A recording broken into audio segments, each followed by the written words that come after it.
আসসালামু আলাইকুম গাইস, আশা করি তোমরা সবাই ভালো আছো। আলহামদুলিল্লাহ আমি তোমাদের ভালো আছি। প্রতিদিনের মতো আজকে তোমাদের রান্নার ভিডিও নিয়ে আসছি। আজকে ডিম দিয়ে টমেটো দিয়ে করব।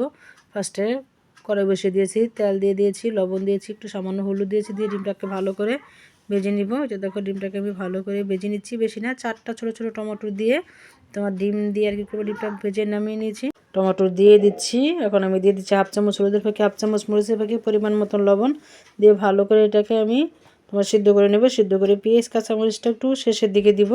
তো দেখো পেঁয়াজ কাঁচামরিচ দিয়ে দিয়েছি, দিয়ে এটাকে ভালো করে টমেটোগুলো তোমার একদম গলে গিয়েছে। এখন আমি ডিমগুলো দিয়ে দিব। ডিমগুলো দিয়ে তোমার ভালো করে একদম কষিয়ে নিব। মানে টমেটো দিয়ে ডিম দিয়ে তোমরা রান্না করে খেয়ে দেখো, ইনশাআল্লাহ অনেক অনেক টেস্ট হয়, খুবই ভালো লাগে খেতে। আমরা বাসায় সবাই পছন্দ করে ডিম দিয়ে টমেটো দিয়ে। দেখো কোনো ঝোল হবে না এটা। তেল যখন বেশি উঠবে তখনই দিয়ে দিবে ধনিয়া পাতা কুচি দিয়ে ভালো করে আরও শুকনো শুকনো করবে, তাহলে খেতে খুবই ভালো লাগবে। এই দেখো আমার ডিম বোনা হয়ে গেছে। ডিম বোনা রেসিপি ভালো লাগে লাইক কমেন্ট শেয়ার করে। আল্লাহ হাফেজ।